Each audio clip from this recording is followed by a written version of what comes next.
Semua Bapak Ibu sekalian, ingat kalimat ini. Saya perlambat sedikit. Bonus yang Allah berikan kepada orang yang menjadikan 4 ini sebagai model dalam kehidupan. Bonus cepatnya, maka amalan yang ia kerjakan akan mempermudah doa dia dikabulkan. Tadi saya contohkan sedikit kan. Syuhada nggak usah ditanya. Orang-orang para syuhada itu bahkan sebelum wafatnya diberikan jalan-jalan kemudahan oleh Allah. Bahkan sebelum wafat kalau benar syahidnya, itu banyak doanya yang dikabulkan. Bukankah para ulama bagian dari mujahid fisabilillah? Berapa banyak para ulama yang mengangkat tangannya dikabulkan? Imam Ahmad bin Hanbal pernah lewat, kemudian ada seorang mengatakan, "Syekh, anak saya sakit, tolong doa kepada Allah." Kata Imam Ahmad, "Kamu ini doa-doa sendiri," katanya. Imam Ahmad ingin mengajarkan, kamu kan masih punya lisan. Kamu masih punya kemudian kekuatan, minta dulu sama Allah supaya ada ikhtiar.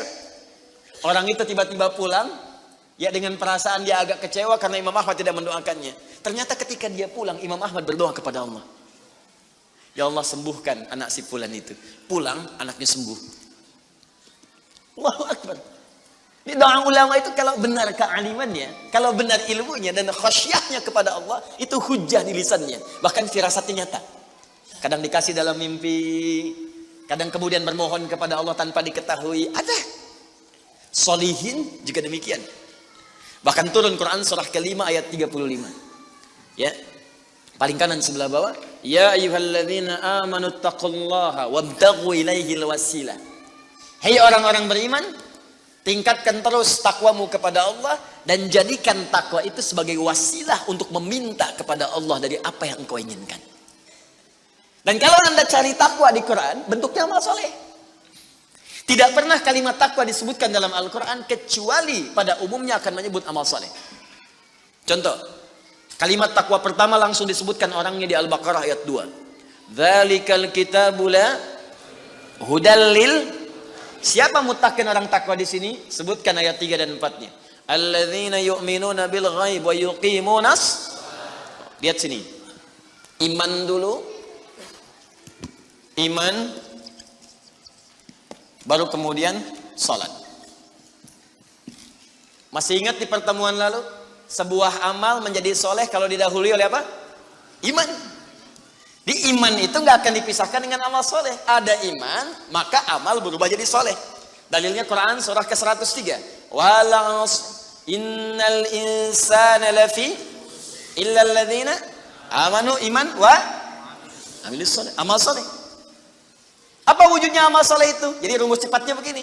Iman akan melahirkan sebuah amal yang dengan sifat iman ini menjadi soleh. Kalau iman dipadukan dengan amal soleh, maka akan berubah menjadi takwa namanya. Karena itu ketika Allah menyebutkan kalimat takwa dalam Al-Quran, baik dengan kata benda, ya, noun, muttaqin, muttaqun, atau kata kerja, verb, fi'il, tattaqun, yattaqun, ittaqau, pasti setelahnya akan bertemu dengan iman dan amal saleh.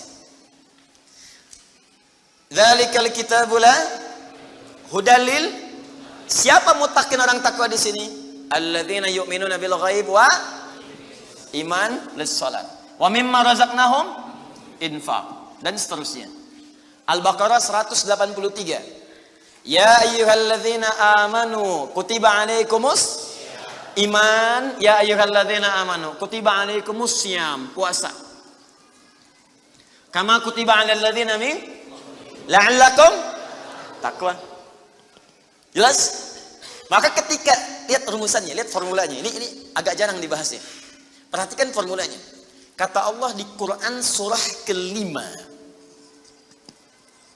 ayat ke-35. Ya ayyuhalladzina amanu. Hai orang-orang yang telah beriman. Alhamdulillah modal ini ada. Masih beriman? Alhamdulillah. Berarti modalnya sudah ada kan? Nih, yang dipanggil ini. Hai orang-orang yang telah beriman. Yang belum beriman tidak hai. Ittaqullah. Tingkatkan takwamu kepada Allah. Yang diminta ini. Perhatikan rumusnya. Hai orang-orang yang telah beriman, tingkatkan takwamu kepada Allah. Wabtaghu ilaihil wasilah. Dan carilah dengan peningkatan takwa ini wasilah untuk mengabulkan doa-doa yang kita mohonkan.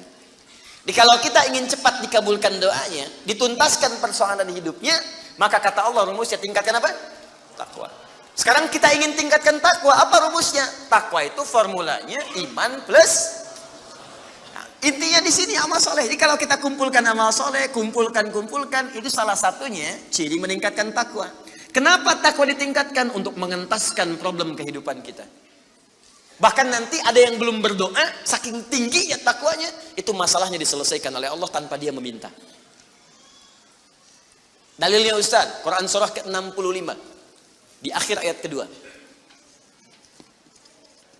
Di akhir ayat kedua, di awal ayat ketiga. Wa may yattaqillaha yaj'al lahu makhraja wa yarzuqhu min haitsu la. Siapa yang mampu meningkatkan takwanya kepada Allah, salatnya meningkat dari yang fardu tambah sunnah, amalan hartanya meningkat dari zakat tambah infak, amalan Qur'annya meningkat dari sekedar baca mulai kemudian tilawah atau mulai menghafalkannya, amalan puasanya meningkat dari Ramadan mencari sunnah-sunnahnya, tingkatkan. Maka pengertian persamaannya ya ja'allahu makhraja. Semakin meningkat takwanya, semakin aku tuntaskan semua persoalan kehidupannya. Di Bapak Ibu kayaknya nggak dapat masalah, padahal Anda tuh mengalami masalah sebetulnya.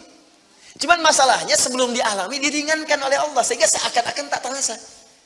Ada yang langsung masalah dihadapkan di depannya, tapi diberikan ketenangan dalam jiwanya sehingga perasaannya nikmat saja. Padahal sebelumnya tidak begitu. Macet, sebelumnya menghujat, kadang mencela, klakson nggak berhenti, ya, bikin status juga, langsung kasih komen negatif, ya. Jakarta ke sini banjir, siapa gubernurnya misalnya? Apa solusinya? Ini begini, ini begitu. Apa solusinya? Apa ketenangan yang kita dapatkan? Tapi ada orang yang ketika dapat macet tiba-tiba Allahu Akbar, dia cuma klik dengan satu tombol, klik keluar murotal. Alhamdulillah ya Allah engkau kasih macet. Kalau enggak macet seperti ini, bagaimana aku kemudian mendekat kepadamu dengan mendengar murotal ini? Ternyata ketika macetnya 15 menit hafal ayat 3 ayat. Selalu ada hikmah dalam kehidupan. Sedang zikir, ada yang berdoa, itulah yang dimaksudkan. Dientaskan persoalan, diberikan ketenangan, dan dipahamkan tentang nikmat yang diberikan. Ada orang yang minta dulu.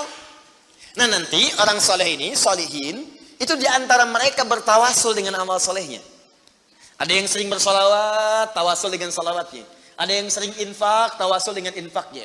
Bukankah kita pernah mendengar kisah yang sangat viral? Padahal masa itu belum ada media sosial. Tapi sampai kekinian sekarang. Kisah ini terjadi sangat lampau. Sampai sekarang lewat 15 abad masih viral dibukukan. Perhatikan, kalau kita ikhlas, maka semua kisah kebaikan kita akan diangkat sampai di masa yang tidak batas. Sampai terjadi hari kiamat kembali kepada Allah Subhanahu wa Ta'ala. Walaupun komunikasi alatnya tidak lengkap. Pernah dengar kisah 3 orang yang sedang berjalan kemudian tiba-tiba ada hujan. Berlindung masuk ke sebuah gua. Begitu masuk di dalam gua itu kisahnya sangat populer sekali. Sampai ada di Sahih Al-Bukhari sampai sekarang sering dikisahkan. 3 orang laki-laki sedang berjalan beraktivitas. Tiba-tiba datang hujan deras. Berlindung masuk ke dalam sebuah gua. Ketika duduk di gua itu tanpa sadar batu dari atas menggelinding menutup ke dalam muka pintu gua itu. Push, rap. Saking padatnya tidak meninggalkan celah yang cukup untuk mereka keluar. Akhirnya setelah reda berusaha untuk mendorong. 3 orang nggak sanggup. 1 lemas, yang 2 dorong makin nggak sanggup. 1 lebih lemas, 1 orang dorong ya sama betul-betul nggak sanggup. 3 aja nggak sanggup, 1 pengen dorong nggak bisa. Akhirnya yang paham rumus ini dari 3 orang itu mulai berkata kepada teman yang 2, ini mustahil kita bisa kemudian tuntaskan kecuali kita bertawasul dengan amal soleh yang pernah kita kumpulkan dalam hidup. Jika kita sudah merasa tak mampu sebagai makhluk, maka ini tanda dari Allah untuk meminta kepada Khalik. Dan disinilah kita disadarkan oleh Allah pentingnya amal soleh. Maka kalau kita sudah merasa amal soleh kita bermanfaat, bahkan bisa dipakai dalam doa, nanti akan semakin semangat amal solehnya. Itu rumus Pak Bu.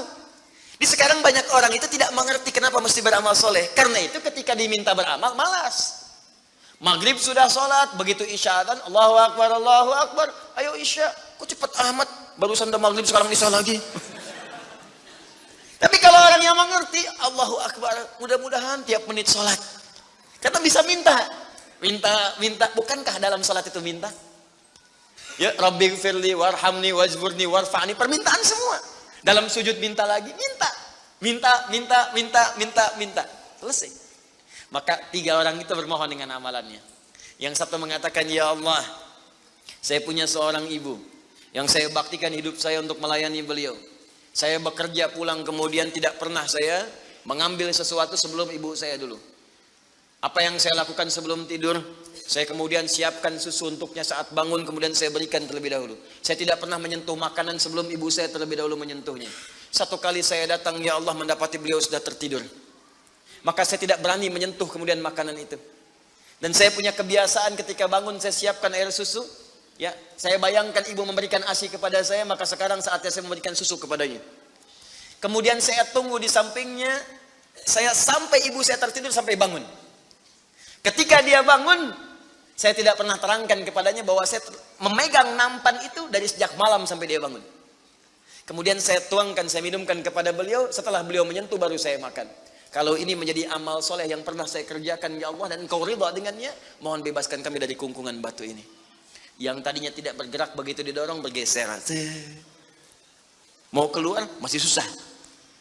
Ya, ini pertanda dari Allah ingin mendengar semua amalan-amalannya supaya adil terdengar keseluruhannya.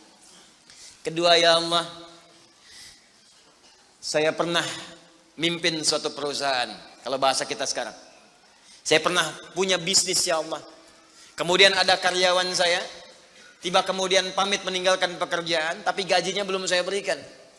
Lantas saya simpan gaji itu, dia tak kunjung datang. Kemudian saya berinisiatif, ya Allah, untuk menjadikan gajinya dia sebagai modal. Karena khawatir kalau pulang nilainya sudah berkurang. Maka dibelikanlah oleh saya, ya Allah, kambing. Kemudian dikelola kambing itu. Sampai bertahun-tahun datang, kambingnya sudah penuh, ya Allah, dengan berbagai kandang. Ternak sudah banyak. Selapangan sudah kumpul. Begitu dia datang, saya berikan kepadanya semuanya itu, dia mengatakan, kamu bercanda ya? Gaji saya kan cuma 1 juta, kenapa dibalikin tiba-tiba ada 1000 kambing? Orang ini mengatakan, kamu bercanda? Kata orang tadi, tidak, saya tidak bercanda, tapi ini hak kamu yang saya kembalikan. Dikisahkan kisahnya, saya belikan kambing, saya jaga dengan rawat dengan baik. Lantas dia mengambil semua kambing itu, ya Allah, tanpa memberikan kepadaku sedikit pun. Makasih ya, pergi gitu kan. Masya Allah. Ya gitu, kalau Baduy itu unik gitu ya. Bukan yang di sini, Arab maksudnya ya. Unik gitu. Jadi lugu, polos, berangkat. Ya. Apa yang terjadi? Maka aku pun, ya Allah, menerima. Dengan berharap ridhomu saja tanpa meminta imbalan sedikit pun darinya. Dia pergi meninggalkanku, aku mengharap ridho darimu. Maka aku bermohon kepadamu, ya Rabb, kalau dengan itu kemudian engkau ridho, maka bebaskan kami dari kungkungan batu ini. Didorong, geser lagi. Perhatikan bagian yang ketiga ini. Ini tidak mudah karena termasuk bagian dari dosa besar. Meninggalkan dosa besar mendatangkan anugerah yang berlimpah tanpa batas. Ya Allah, dulu aku seorang rentenir. Wah, banyak sekarang nih. Ya, yang benjol-benjol, yang catat-catat. Dulu aku seorang rentenir. Ya. Kemudian, ya Allah, aku pinjamkan kepada orang-orang untuk mengambil bunga yang berlipat dan lebih banyak. Tapi aku mencintai seorang putri dari pamanku. Setiap aku lamar dia selalu menolak. Putrinya itu orang soleh, Pak, Bu, baik. Makanya di Quran jelas orang soleh nggak akan dipertemukan dengan yang kurang baik. Tapi jangan pesimis dulu. Caranya jadi orang baik dulu, nanti akan diarahkan pada yang baik. Sabar. Datang sendiri nanti. Ya. Maka apa yang terjadi? Satu saat aku punya kesempatan karena pamannya ternyata butuh modal, aku pinjamkan. Lama dia kemudian tidak bayar-bayar sampai menggelinding hutangnya begitu banyak terkumpul. Datanglah kemudian anak gadisnya kepadaku untuk minta keringanan. Maka aku katakan kepadanya, malam ini pun hutang bapakmu aku akan lunasi seluruhnya tanpa kecuali kalau malam ini engkau mau bergaul denganku. Maka anak perempuan itu sedih, merasa terancam, tapi tak mampu berbuat banyak untuk bapaknya, dia pasrah kemudian mengiyakan. Di malam itulah sejak aku siap-siap untuk menggaulinya, tiba-tiba si gadis itu dengan fitrah lisannya mengatakan, nih kalau orang nggak pernah maksiat, ini kalimatnya itu tinggi sekali. Besar, pengaruhnya banyak. Kata perempuan ini, ittaqillah, paman, bertakwalah kepada Allah. Satu kalimat di gadis itu menggetarkan pada jiwaku, melahirkan rasa takut yang sangat dalam. Aku lari meninggalkannya sambil mengatakan, sudah, bapakmu tak ada utang lagi padaku. Dan aku lari meninggalkannya. Ya Allah, kalau dengan perbuatan itu engkau ridha yang menjadikan aku bertobat sampai sekarang, maka mohon ya Allah bebaskan kami dari kungkungan batu ini. Begitu mau didorong, batunya sudah menggelinding jauh meninggalkan mulut gua itu. Kumpulan amal soleh yang digunakan wasilah untuk berdoa, terkadang akan cepat mampu mengabulkan apa yang kita mohonkan. Apalagi kalau yang dimintakan adalah pengalaman meninggalkan perbuatan maksiat yang besar. Kadang maksiat-maksiat itu jangan diikuti. Jauhi, tinggalkan. Nanti saat butuh, minta dengan amalan itu. Itu boleh, ayatnya ada. Yang nyuruh Allah berarti Allah yang menetapkan jalan. Salah satu formulanya mengerjakan itu supaya semangat beramal soleh. Amal soleh itu kan cuma dua. Kalau enggak if'al, wala taf'al. Do it, live it. Kerjakan, tinggalkan. Kerjakan sholat, jauhi zina. Kerjakan kemudian infak, jauhi bohong. Kerjakan ini, tinggalkan ini. Anda cukup kerjakan, tinggalkan. Dan dengan wasilah itu minta kepada Allah. Jelas di sini? Rabbin fa'ana bima alamtana, Rabbi alimna alladhi yanfa'una. Nabi ta'allumi wa tawassalna bi ta'limi antarzuqanal wasi'a wa antarzuqanal amana.